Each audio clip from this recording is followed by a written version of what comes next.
അപ്പൊ നിന്റെ അറിവിലേക്കാണ് ഞാൻ പറയുന്നത്. നിന്റെ സിലിക്കോണും കണ്ട് പുളങ്കിതയായി ഞാൻ ഇരുന്നിട്ടൊന്നുമില്ല. മനസ്സിലായില്ലേ? അയ്യ, കാണിച്ചു കൊടുത്തിട്ട് വിശ്വാസമില്ല പോലും. വിശ്വാസം അതല്ലേ എല്ലാം. ഇനി നിന്നെ പറ്റി ഇങ്ങനെ വല്ലതും കേട്ടാൽ അടിച്ച് നിന്റെ കാലിന്റെ മുട്ടി ഞാൻ ഓടിക്കും. നിങ്ങൾ ബ്രസ്റ്റ് സർജറി ചെയ്തിട്ടില്ലാന്നോ, നിങ്ങളെ സർജറിന്റെ പുറത്ത് എനിക്ക് വിശ്വാസമില്ലാന്നോ ഞാൻ പറഞ്ഞിട്ടില്ല. ഓ അത് ശരി. കോടതി മുൻപാകെ സത്യം മാത്രമേ ബോധിപ്പിക്കൂ. അല്ലെങ്കിൽ ഞാൻ സത്യം മാത്രമേ പറയാറുള്ളൂ. നിങ്ങൾ അണ്ടിമുറിച്ചതല്ല എനിക്ക് കാണിച്ചു തന്നത്. ഒരു മര്യാദ വേണ്ടേ? ഞാൻ പറഞ്ഞത് എന്താണ്, നിങ്ങൾ ഡൗൺ സർജറി അല്ല ചെയ്തത്, നിങ്ങൾ ചെയ്തത് ബ്രസ്റ്റ് ഇംപ്ലാന്റേഷൻ ആണെന്നാണ് ഞാൻ പറഞ്ഞത്. അല്ലാന്ന് ആൾക്കാർ പറയട്ടെ. ഞാനൊന്നും മിണ്ടുന്നില്ല. എന്താ പറഞ്ഞു? ഈ പറയുന്ന നായി പിന്നെ ബ്രസ്റ്റ് സർജറി ചെയ്തിട്ടില്ല, ഒരു സർജറിയും ചെയ്തിട്ടില്ല എന്ന് ഞാൻ പറഞ്ഞിട്ടുണ്ടോ? നിങ്ങൾ സുഖം പ്രാപിക്കട്ടെ എന്നാണ് ഞാൻ പറഞ്ഞിട്ടുള്ളത്. ഇവിടെ അഭിപ്രായങ്ങളോട് 100% ഞാൻ യോജിക്കുന്നു. മനസ്സിലായില്ലേ? എന്നിട്ട് ഞാൻ കാണിച്ചു കൊടുത്തിട്ട് ആ കുട്ടിക്ക് പോലും അത് മനസ്സിലായിട്ടില്ല, മനസ്സാക്ഷിയില്ല, കണ്ണിച്ചോറിയ കണ്ണ് ഞാൻ കുത്തിപ്പൊട്ടിക്കും.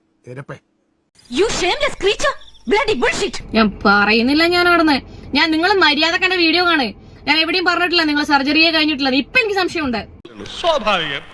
ശുദ്ധഹൃദയനായ എന്റെ പരിശുദ്ധിയെ സംശയിക്കാന്ന് പറഞ്ഞാൽ മൈ ഗോഡ്, എനിക്ക് സഹിക്കാൻ കഴിയുന്നില്ല.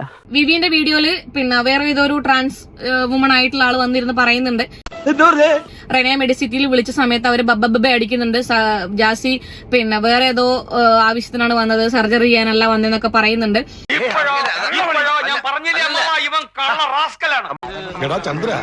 ഇവിടെ എന്തെല്ലാം കുഴപ്പങ്ങളാ നടക്കുന്നത്. പിന്നെ ചിലപ്പോ വല്ല മൂലക്കുരു, ആൾക്കാർ പറഞ്ഞ പോലെ വല്ല മൂലക്കുരു ആയിരിക്കും, പറയാൻ വേണ്ടി പറ്റില്ല. സ്വാഭാവികമായിട്ടുള്ള കാര്യമാണ്, മൂലക്കുരൊക്കെ വരാം. നീ എന്റെ മാനം കളയരുത്, നിനക്ക് എന്ത് വേണേലും ഞാൻ തരാം. പക്ഷെ യാതൊരു വിധത്തിലുള്ള ഒത്തീർപ്പിനും നീ ശ്രമിക്കണ്ട, ഞാൻ അതിന് തയ്യാറല്ല. ഞാൻ പറയുന്നുണ്ടല്ലോ ഏത് സെക്ഷനിലാണ് കേസ് ഫയൽ ചെയ്യേണ്ടത്, അങ്ങനെ കേസ് ഫയൽ ചെയ്യുന്നതാണ് ബെറ്റർ. ആ ഹോസ്പിറ്റലിനെതിരെയും ഈ പറയുന്ന നായിക്കെതിരെയും കേസ് ഫയൽ ചെയ്യണം. വേണ്ട വേണ്ട, നീ പലതവണ പറഞ്ഞതാ. കാരണം ഇങ്ങനെയുള്ള ഫേക്ക് ആയിട്ടുള്ള സാധനങ്ങൾ ഒരു ഹോസ്പിറ്റലിനെ കുറിച്ച് ഇനി ഹോസ്പിറ്റലുകാരെ വിളിക്കുമ്പോൾ കള്ളത്തരം പറഞ്ഞിട്ടുണ്ടെന്നുണ്ടെങ്കിൽ ജാസി നിനക്ക് അവർക്കെതിരെയും കേസ് ഫയൽ ചെയ്യാം. എല്ലാം പൊളിയൊന്നും ഉറപ്പായല്ലേ? എന്നെ കൊണ്ടൊന്നും പറയിപ്പിക്കണ്ട. ഇവരോട് ഞാനൊരു 100 വട്ടം പറഞ്ഞതാ വേണ്ട വേണ്ടത്. ഇനി ഇതുമായിട്ട് ബന്ധപ്പെട്ട ഒരു നാടകം പുറത്തു വരികയാണ് എന്നുണ്ടെങ്കിൽ എന്താ 100% ഞാൻ ഉറപ്പു തരുന്നു, എന്റെ കയ്യിലുള്ള ആ നിങ്ങൾ സംസാരിച്ച എല്ലാ സാധനങ്ങളും, നിങ്ങൾ ആരെയൊക്കെ കുറിച്ച് സംസാരിച്ചിട്ടുണ്ടോ ആ എല്ലാ സാധനങ്ങളും ഞാൻ എടുത്തിടും. ഇതോടെ സാറിന്റെ അടുപ്പ് തെറിക്കുന്നതോടെ ഇത് കൂട്ടിയ ദുഷ്ടതയ്ക്ക് കിട്ടി എന്ന് കൂട്ടിയാ മതി.